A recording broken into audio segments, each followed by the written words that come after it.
There is something haunting about watching a child carry the weight of the world in their eyes. You know the look. It is that subtle heaviness, that careful composure, that quiet awareness that doesn't quite belong to their age. They don't run as freely. They don't laugh as loudly. They seem to be watching life from behind glass, present but distant, like they've already lived 1,000 years in a handful of birthdays. And if you look closely enough, you'll notice something else. They're not really children anymore. There's something else entirely. Old souls, people call them, but that is just a gentle way of saying what we're all too uncomfortable to admit. They grew up too fast, and something was lost in the process. Growing up too fast isn't about maturity. It is about survival. It happens when childhood, that sacred space meant for play and discovery and mistakes, gets compressed into something urgent and necessary, when a 6-year-old is making sure their siblings are fed, when a 9-year-old is mediating their parents' arguments, when a 12-year-old is working to help pay bills or acting as emotional support for adults who should be supporting them. These children don't choose to grow up, they're forced to. And here is what most people don't understand. That forced maturity doesn't make them stronger. It makes them different. It reshapes their brain, their relationships, their entire relationship with the world. Because when you have to become an adult before you've finished being a child, you don't just skip a phase, you lose a foundation. Psychologists have a term for this: parentification. It is when a child is assigned the role of caretaker, either practically or emotionally, and that role becomes their identity. They learn to read moods before they learn to read books. They become fluent in adult anxiety before they understand their own needs. And the cruel irony is this: they become so good at it that everyone praises them. So mature for their age, they say, such a responsible kid. An old soul. But beneath those compliments is a quiet tragedy, because maturity imposed is not the same as maturity earned. One is growth, the other is theft. Children who grow up too fast often develop what is called a hyper-vigilant nervous system. Their brains stay in a constant state of alertness, scanning for danger, anticipating needs, preparing for crisis. It is an adaptation, a survival mechanism that served them well when they needed it. But it doesn't turn off. Even when the chaos ends, even when they're finally safe, their body doesn't believe it. They remain tense, watchful. Ready, they struggle to relax because relaxation once felt dangerous. They struggle to play because play once felt irresponsible. And they struggle to trust because trust at some point meant betrayal, or disappointment, or collapse. What is fascinating and deeply sad is that these children often become exceptional adults in certain ways. They're responsible, capable, fiercely independent. They can handle crises that would break others. They know how to function under pressure because pressure was their normal. But here is the cost. They never learned how to not function. They never learned how to rest without guilt, how to ask for help without shame, how to be vulnerable without feeling weak. They carry an exhausting belief that they must always have it together, that needing someone makes them a burden, that their worth is tied to what they can handle alone. And that belief, planted in childhood, becomes the architecture of their entire adult life. There is a specific kind of loneliness that comes with growing up too fast. It is the loneliness of being surrounded by people but feeling fundamentally different from them. When your peers were worried about playground games, you were worried about keeping your family afloat. When they were learning to navigate friendships, you were learning to navigate adult dysfunction. So even in a crowd, even in relationships, there is this gap, a distance. Because part of you is still that child who had to be the adult, and that part doesn't know how to connect without purpose, without responsibility, without being needed. You don't know how to just be with someone. You only know how to be useful. Many children who grew up too fast struggle with what psychologists call role confusion. They don't know who they are outside of taking care of others. Their identity became so entangled with being the responsible one, the helper, the fixer, that when they're not in that role, they feel lost. They might sabotage their own rest because stillness feels wrong. They might seek out relationships where they're needed more than wanted because being needed feels like love. And they might struggle to recognize their own feelings because for so long their feelings didn't matter. Only everyone else's did. So they become experts at reading rooms, but strangers to their own hearts. Here is something most people miss. Children who grow up too fast often appear incredibly strong and resilient on the surface. And they are, but that strength is brittle. It is not built on a foundation of security and healthy attachment. It is built on necessity and fear. It is the strength of someone who never had the option to be weak, who learned early that falling apart wasn't allowed because there was no one to catch them. So they hold it together, sometimes for years, sometimes for decades. But eventually, that kind of strength cracks. It has to, because it was never meant to be carried by a child in the first place. The emotional impact runs deep. These children often grow into adults who struggle with anxiety, depression, and a profound sense of emptiness. Not because they're broken, but because they missed critical developmental stages. Childhood is supposed to teach you that the world is safe enough to explore, that adults will protect you, that your needs matter. But when childhood becomes about survival, you learn the opposite. You learn the world is unpredictable. You learn adults can't always be trusted. You learn your needs are secondary, even irrelevant. And those lessons don't just fade with time. They become core beliefs that shape everything.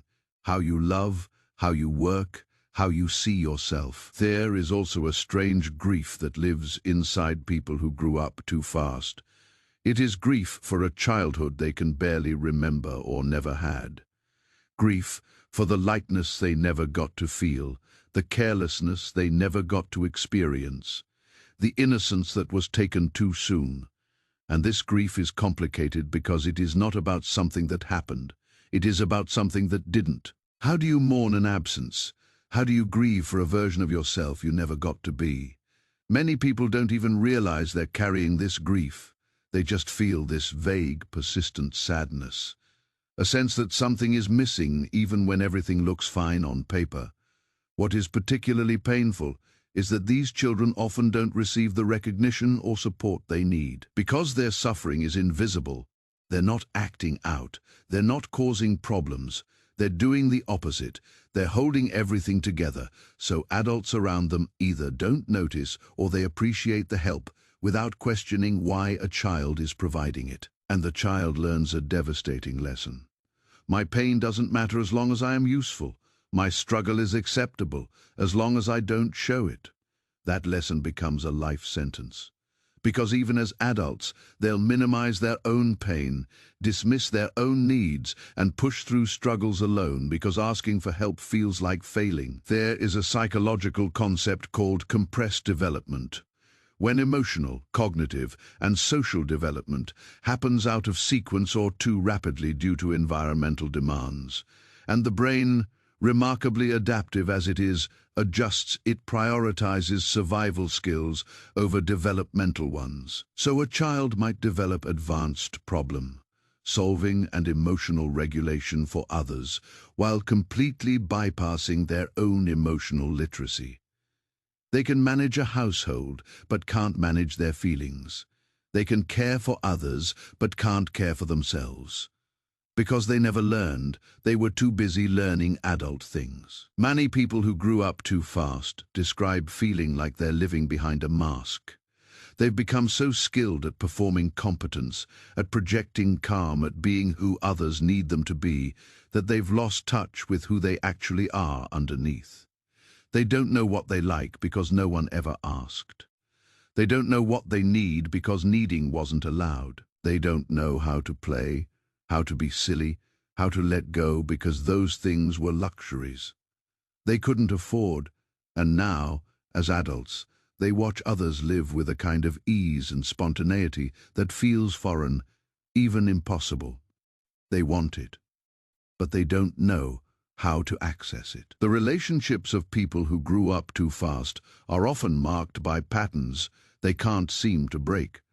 They attract people who need saving, who are chaotic, who require constant management because that dynamic feels like home, or they push away people who are healthy and stable because that dynamic feels uncomfortable, even boring. They might struggle with intimacy because intimacy requires vulnerability, and vulnerability requires trust, and trust was broken early, so they love from a distance. They care deeply but guard carefully. They want connection but fear dependency, and they often end up alone, not because they want to be, but because closeness feels too risky. Here is what many people who grew up too fast don't realize until much later. They're hyper. Independence isn't strength. It is a trauma response. It is the belief, learned young, that relying on others will lead to disappointment or abandonment. So they do everything themselves. They refuse help. They take pride in not needing anyone, but underneath that pride is a deep, unspoken longing to be taken care of, to be allowed to be soft, to be given permission to not have all the answers. They want someone to say, "You don't have to carry this alone," but they can't ask for it. And sometimes, they can't even receive it when it is offered. The healing process for people who grew up too fast is not about moving forward. It is about going back. It is about giving that child inside them what they never got. Permission to rest, to play, to need, to feel, to make mistakes. It is about reparenting themselves, which sounds abstract until you realize what it actually means. It means learning to comfort yourself when you are upset, instead of pushing through. It means choosing rest even when there is work to be done. It means saying no without guilt. It means being irresponsible sometimes, sleeping in, playing, doing things just because they feel good, not because they're productive. For someone who grew up too fast, these acts aren't indulgent, they're revolutionary. But that healing is hard because it requires grieving. It requires acknowledging that something was taken, that childhood was sacrificed, that they deserved better, and for many, that acknowledgement feels like betrayal, especially if they love the people who put them in that position. They make excuses. My parents were doing their best. It wasn't that bad. Other people had it worse. All of which might be true, but it doesn't erase the impact. You can hold compassion for why it happened and still honor the pain it caused. Both can exist. There is a specific kind of exhaustion that people who grew up too fast carry. It is not just physical tiredness. It is soul, deep weariness, the exhaustion of having been on for too long, of having performed stability when they felt broken, of having carried others when they could barely carry themselves. And this exhaustion doesn't go away with sleep or vacation. It requires a fundamental shift from doing to being, from performing to existing, from surviving to living. And that shift is terrifying because for so long, their worth was tied to what they could do. Who are they if they're not useful? Who are they if they're not strong? Who are they if they just are? The answer is simple, but it takes a lifetime to believe. They're enough. Just as they are without the competence, without the responsibility, without the mask, they're enough in their messiness, their confusion, their need, their softness. They always were, but no one told them. Or if someone did, they couldn't hear it through the noise of survival, so they kept pushing, kept performing, kept proving, and now, maybe for the first time, they can stop. They can let themselves be held. They can let themselves rest. They can let themselves be the child they never got to be, even if just for a moment, because it is never too late to give yourself what you were denied. Growing up too fast doesn't make you broken, but it does leave marks. It shapes how you see the world, how you love, how you exist, and maybe the real work isn't about erasing those marks. Maybe it is about understanding them, honoring them, and deciding they don't have to define you anymore, because you were a child who had to be strong. But you are an adult now who gets to choose softness. You were a child who had to have all the answers, but you are an adult now who gets to say, "I don't know." You were a child who couldn't fall apart, but you are an adult now who can. And it won't destroy you because the weight you carried wasn't yours to carry, and you are allowed, finally, to put it down. The truth is, people who grew up too fast often don't recognize their own trauma. They look at their childhood and think, it wasn't abuse, I wasn't hit, I wasn't abandoned, I just had responsibilities. And that minimization becomes another layer of pain because emotional neglect, role reversal, and the theft of childhood are trauma, even if they don't leave visible scars, even if they came wrapped in necessity, even if the adults around them had no other choice. The impact is still real, the loss is still profound, and pretending it wasn't doesn't make you stronger, it just makes the wound invisible. There is a particular kind of perfectionism that develops in children who grow up too fast. It is not the healthy drive to do well. It is a desperate need to never fail, never falter, never show weakness. Because failure once meant catastrophe. If they didn't keep things together, everything fell apart. So they learned that mistakes were unacceptable, that needing help was shameful, that anything less than perfect was dangerous. And they carry that into everything. Relationships, work, their own self-worth. They set impossible standards and then punish themselves for being human. They can't celebrate their successes because there is always something they could have done better. They can't rest in their accomplishments because rest feels like complacency. And they live in a constant state of striving, never quite arriving, because the destination keeps moving further away. What many people don't realize is that children who grow up too fast develop what psychologists call emotional amnesia. They disconnect from their feelings as a survival mechanism. When you are a child managing adult chaos, you don't have time to feel your fear, your anger, your sadness. You have to push through. You have to stay functional, so those feelings get buried, pushed down, locked away, and years later, as adults, they struggle to access any emotions at all. They feel numb, disconnected, like they're watching their life happen from outside their body. They describe feeling like a robot, going through motions, checking boxes, but not actually feeling anything, and they wonder what is wrong with them. Why can't they feel joy? Why can't they feel excited? Why does everything feel so flat? The answer is simple but devastating. They shut down their emotional system to survive childhood, and it never fully came back online because the brain doesn't distinguish between good and bad emotions. When you numb pain, you numb everything. When you suppress fear, you suppress joy. When you disconnect from sadness, you disconnect from love. So they live in this muted existence, watching others experience life in full color while they're stuck in grayscale. And the cruelest part, they often don't even know what they're missing until someone points it out, until they see a glimpse of what feeling fully alive actually looks like. There is also a profound identity crisis that happens when people who grew up too fast finally slow down. Maybe they go to therapy, maybe they reach a breaking point. Maybe they just get tired of performing. And when they stop running, when they finally let themselves rest, they realize they have no idea who they are because their entire identity was built around being needed, being useful, being the one who holds it together. Without that role, lost, purposeless. They don't know what they enjoy because they never had time to explore.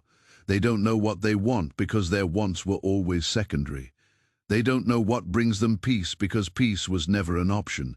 So they have to start from scratch, like a 40-year-old learning to be a person for the first time. And that process is equal parts liberating and terrifying. Many people who grew up too fast describe feeling decades older than their peers. Not in a good way, not in a wise, grounded way, in an exhausted, disillusioned, already tired of life kind of way. They see others excited about things that feel trivial to them. They watch people stress over problems that seem small compared to what they handled as children. And there is this gap, this disconnect, where they feel simultaneously superior and isolated.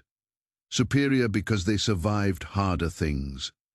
Isolated because no one understands why they can't just lighten up, why they can't just have fun, why everything feels so heavy, and they're tired of explaining it. Tired of being the serious one, the heavy one, the one who brings the mood down, so they fake it. They laugh at the right moments. They engage in small talk, they pretend life is light. But inside, they're exhausted from the performance.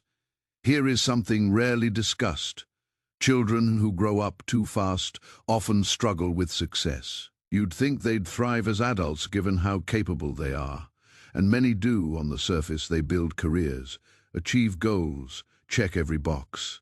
But there is a hollowness to it, because success doesn't bring the relief they expected. They thought if they could just prove themselves, just achieve enough, just become successful enough, they'd finally feel worthy. They'd finally feel safe. They'd finally feel enough. But the goalpost keeps moving. The anxiety doesn't leave. The worthlessness persists, because external achievement can't heal internal wounds. You can't accomplish your way out of childhood trauma. You can only feel your way through it. There is a deep shame that many people who grew up too fast carry, and it is paradoxical. They're ashamed of needing help, but they're also ashamed of how much they need it. They're ashamed of being vulnerable, but they're also ashamed of how hard their armor has become. They're ashamed of their pain because it feels weak, but they're also ashamed of their strength because it feels cold. They exist in this impossible middle space, judging themselves from every angle. Never quite right, never quite enough. And that shame keeps them isolated. Because how do you let people in when you are convinced that the real you, the messy, needy, tired you, is unlovable?